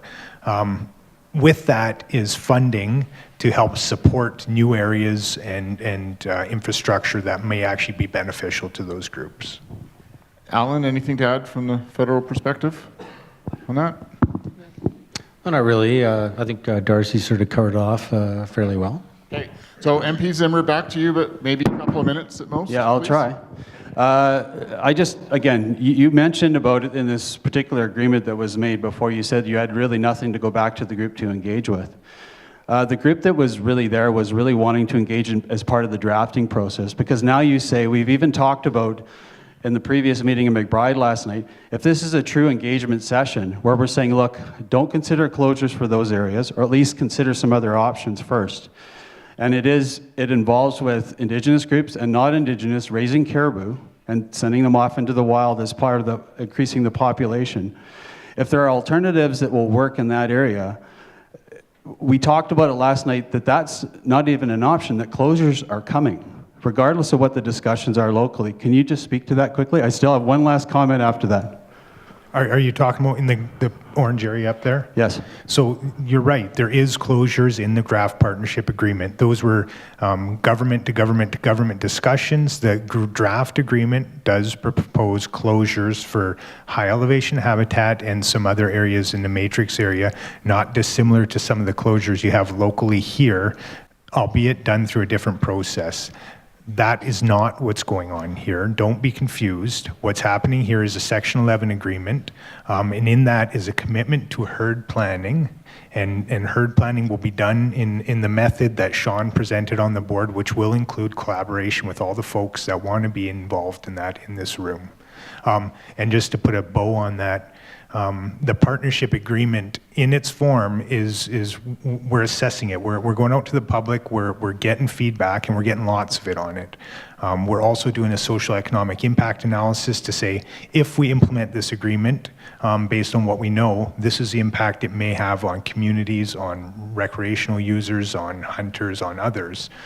So we're using that. All of that will help inform government on whether we move forward with that agreement or not. That decision has not been made, much like the decision hasn't been made to move forward with the Section 11 agreement. We're talking to you all. We want to get all that information to help inform that decision. So MP Zimmer, last point, please, and then we'll move on to Tammy. I just think, we've heard from a lot of local experts in our town halls too that say they have a solution. We heard about even hunters that can be part of the solution to the wolf, the predator populations in the area. I just wanted to respond to one comment. It was said that it was a myth that there's any relationship of Y to Y, other NGOs as part of this process. So federally, Janet Sumner is the executive director of the Wildlands League, a chapter of the Canadian Parks and Wilderness Society, CPAWS, who's closely related to Y2Y.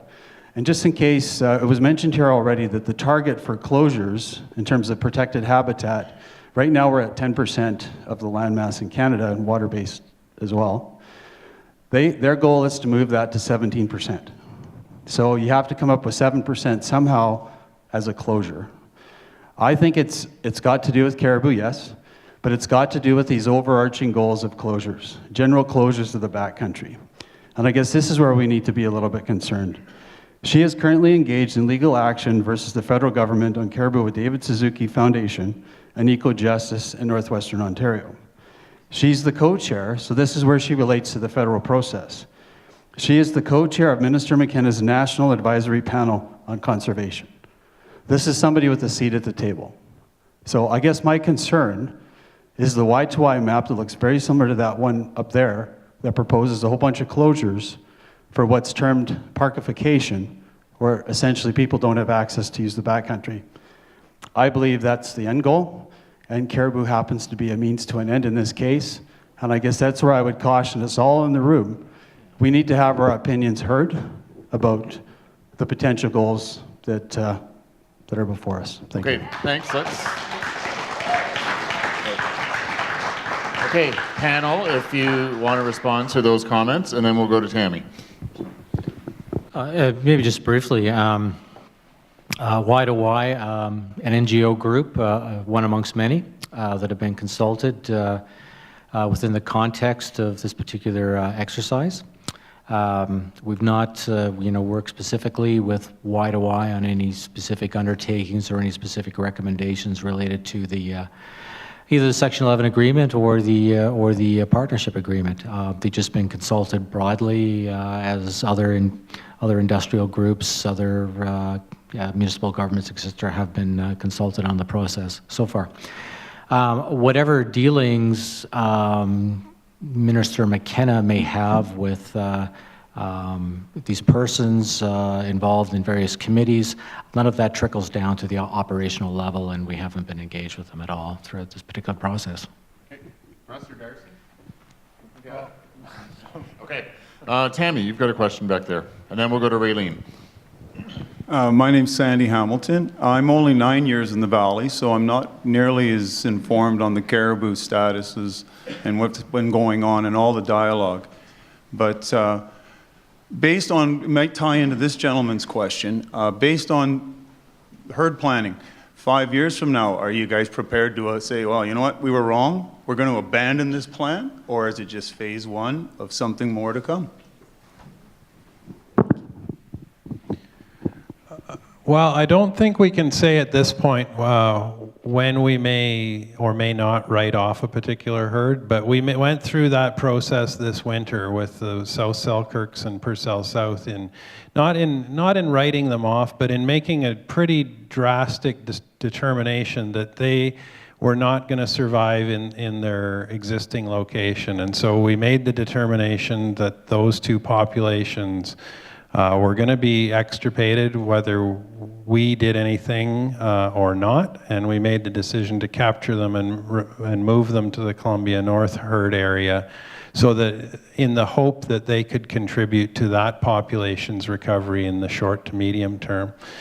The decision has not been taken as to whether the South Selkirks and Purcell South herd areas are suitable caribou habitat moving into the future, though. But that is something that we're going to have to determine over the next matter of few years. I think that as we get a better understanding of what climate change and what habitat supply, suitable habitat supply, looks like in those places that are really challenging for caribou to exist, those are the kinds of difficult decisions that we are going to have to make. Because that's not a caribou recovery alone decision. That's a decision that we have to make as a society. Other comments from the panel on that? Okay. I'm going to Raylene and then Gail. Thank you. My name is Steve Quinn. I'm the Regional District Director for Area B of the Thompson-Nicola, which is just south of here. I remember when the SAR legislation was put in place, and I hosted a meeting in Blue River in 2004, 2005, the exact date escapes me. Some of the people in this room were there, and 15 or some odd years later, if my math is correct, we're talking about the same thing. The first question is, why has it taken so long to get to this point? And the second question is, can you or any of you give me a straight answer and a percentage basis? Are we going to be faced with the same thing that Newfoundland was on the cod moratorium? Thank you. Could you just reiterate the second question? Can you give me, on a percentage basis or some guidance of some sort, on whether or not we're going to be faced with what Newfoundland was when the federal government imposed the cod moratorium on this area for caribou? Okay, on the why so long, I think BC has been working on caribou recovery for some time. It's been recognized that caribou populations across the province have been declining particularly in the south, since personally, I started working on this in the mid-90s, but there was some work prior to that, likely in the late 80s, some work started. With interesting results, though, because some populations at that time were doing pretty well, and there wasn't a broad indication that there was this species-wide effect on caribou. That became much clearer in the early 2000s that there was a big issue, but there was also some massive landscape changes that were occurring in the early 2000s with mountain pine beetle and the following salvage harvest that occurred following that. And then subsequently, we saw caribou populations to continue to decline. The government at that time instituted the caribou recovery, or the mountain caribou recovery implementation plan, and also a couple of other caribou strategies across the province, but most of them were regionally delivered. The difference this time, I think, is the widespread strategic kind of lens that the province is putting on this, the attention that the federal government is giving to this issue in their recognizing that southern mountain caribou required a recovery strategy. They delivered that.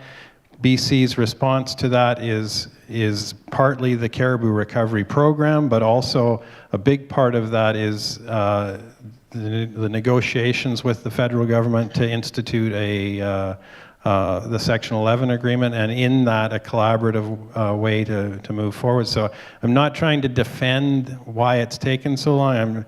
I'm simply describing the sort of stages that we've gone through to get where we are, and recognize that caribou recovery is a massive challenge because of the footprint it has on the landscape and the way BC depends on the landscape for our well-being. The moratorium question, I would say that the potential of that is zero. That's not going to happen here. Our goal is to recover identified caribou herds. So in the places where we think we can keep caribou on the landscape, we want to keep them there in a way, or through discussions with communities and the impacted stakeholders, so that we are clearly understanding the impacts, going in with our eyes open, and making the choices together. Other panelists, do you want to add to that? Okay. Alan? Okay. So we've got a few minutes left, about 7 minutes. Aaron, if you can get Mayor Runce's attention, but I'm going to Gail next. But after about 7 minutes, we're going to take a break, and then we'll come back to questions and answers. Gail. Hi, Craig Pryor with the Valemount Community Forest. Thank you for coming to the Robson Valley and making this presentation under difficult conditions. We appreciate it. This is my third public meeting on this caribou issue that I've attended. And I've noticed that you guys are actually listening and learning, just from the changes in the meeting tones. The new herd planning flowchart was not discussed in Prince George, and this is very welcoming because you are actually including us, which is good. We need to feel as a community that we are included and are heard. We live, work, and play here. We live here for the lifestyle,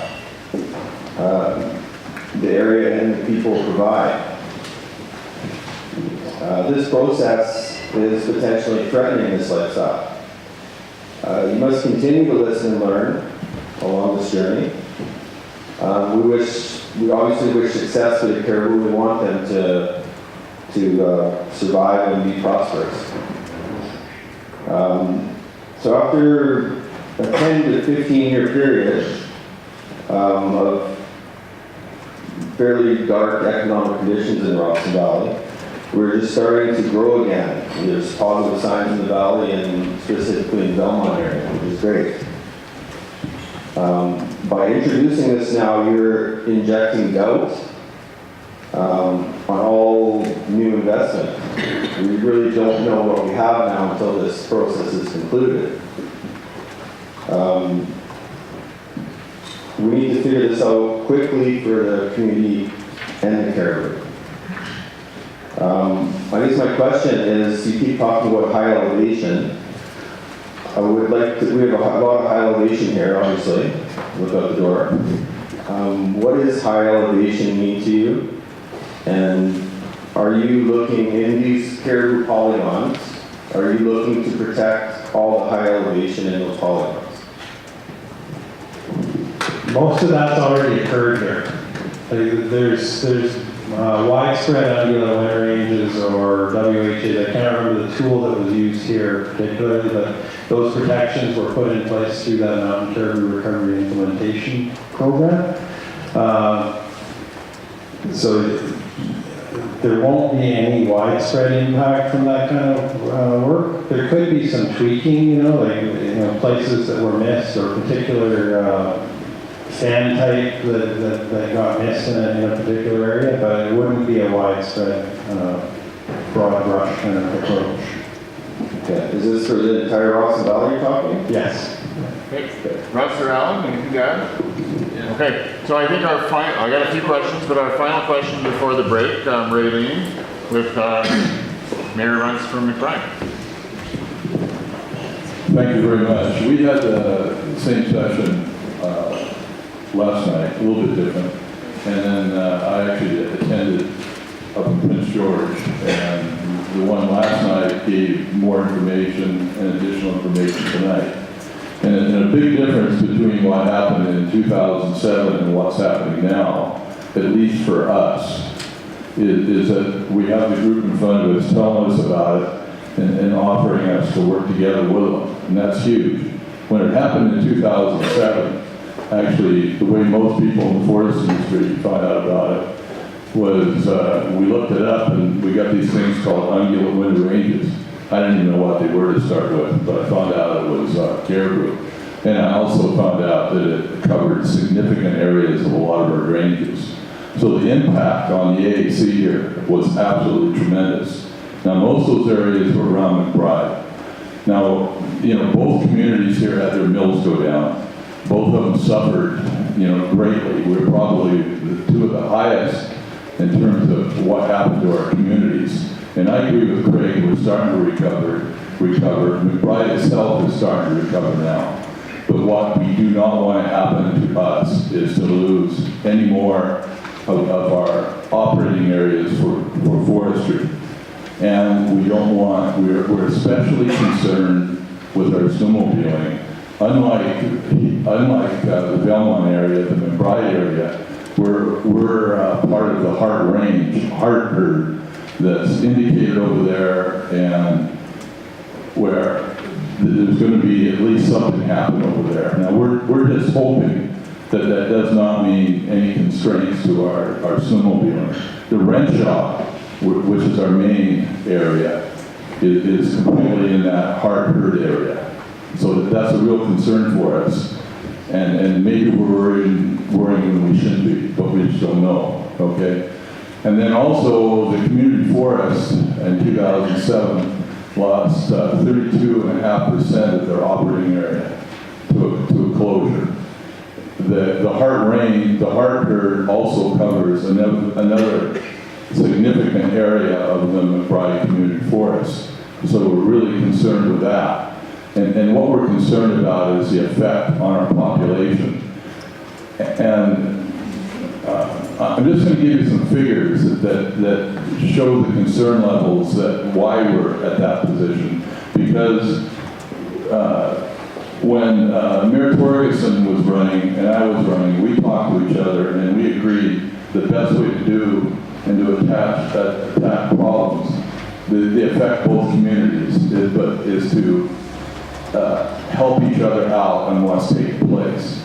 So our high school is just an example of the economic impact of a community when they lose a mill and when they lose operating areas.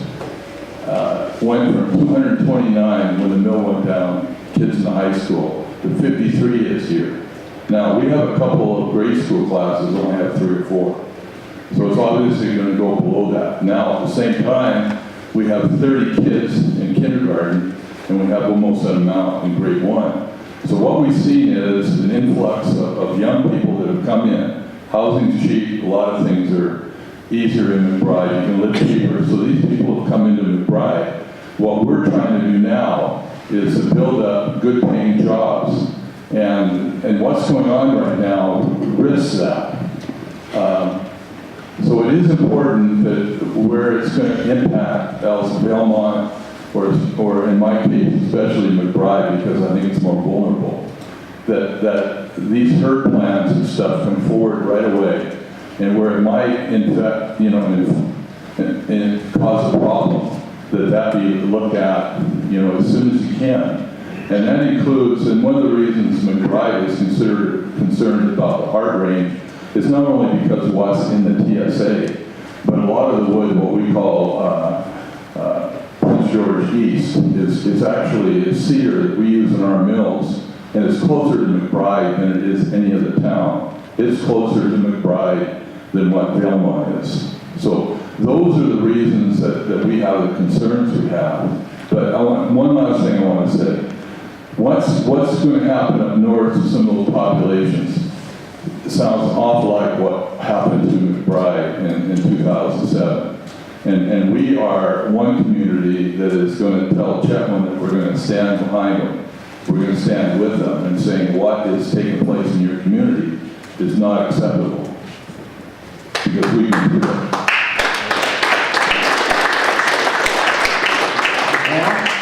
Do you want to respond to the comments? Response? Okay. We captured them. Okay. So just to clarify, so my colleague over there, Sarah, is capturing all the input and the comments. We're going to take a 20-minute break now. So this is the opportunity to come up over here and sign up for herd planning. Aaron, I'll come to your question right after the break. Have a coffee. Anybody that has a name tag around them, talk to them over the break. They're a resource person, and grab some food, and we'll come back in about 20 minutes.